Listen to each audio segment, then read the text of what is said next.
कहानी का नाम काली हवेली का रहस्य। एक कहानी है एक छोटे से गांव नागपुर की, जो चारों ओर से जंगलों और पहाड़ियों से घिरा हुआ था। गांव के कोने पर एक पुरानी टूटी फूटी हवेली थी, जिसे सब काली हवेली के नाम से जानते थे।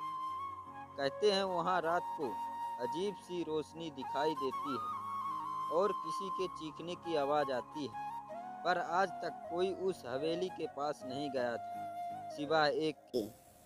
बब्बन काका, मैंने अपनी आंखों से देखा है। उस हवेली के अंदर कोई औरत सफ़ेद साड़ी में घूम रही थी और उसके पांव उल्टे थे। गुड्डू, अरे काका, ये सब कहानियाँ अब पुरानी हो गईं। भूत वूत कुछ नहीं होता।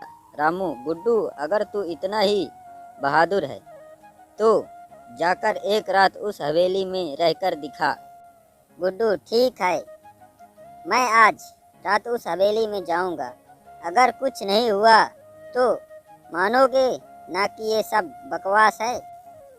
सब चौंकते हैं पर हाँ कर देते हैं।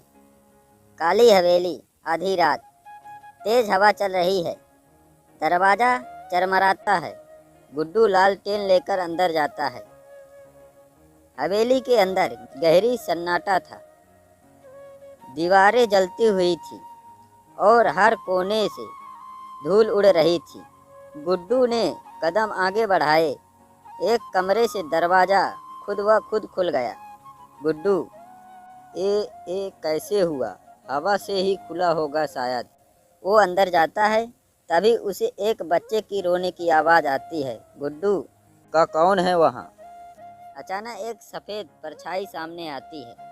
भूतनी। तू यहाँ क्यों आया? गुड्डू, मैं सिर्फ ये साबित करना चाहता था कि यहाँ कुछ नहीं है। भूतनी, यहाँ जो आता है वो वापस नहीं जाता। गुड्डू पीछे भागने की कोशिश करता है, लेकिन दरवाज़ा बंद हो जाता है।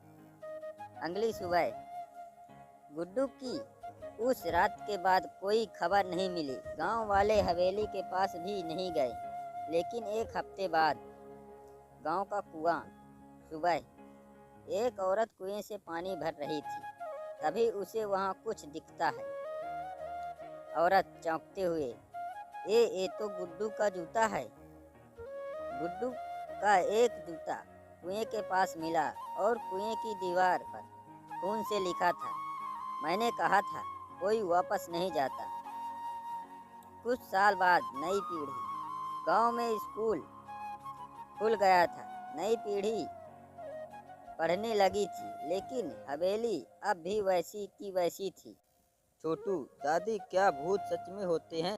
दादी, पता नहीं बेटा, पर कुछ सवालों के जवाब कभी मत ढूंढना, जैसे कि काली हवेली का रहस्य। कभी कभी कुछ रहस्य ही रहने देने चाहिए। हर सवाल का जवाब जानना जरूरी नहीं होता। कभी कभी डर हमें सुरक्षित रखता है।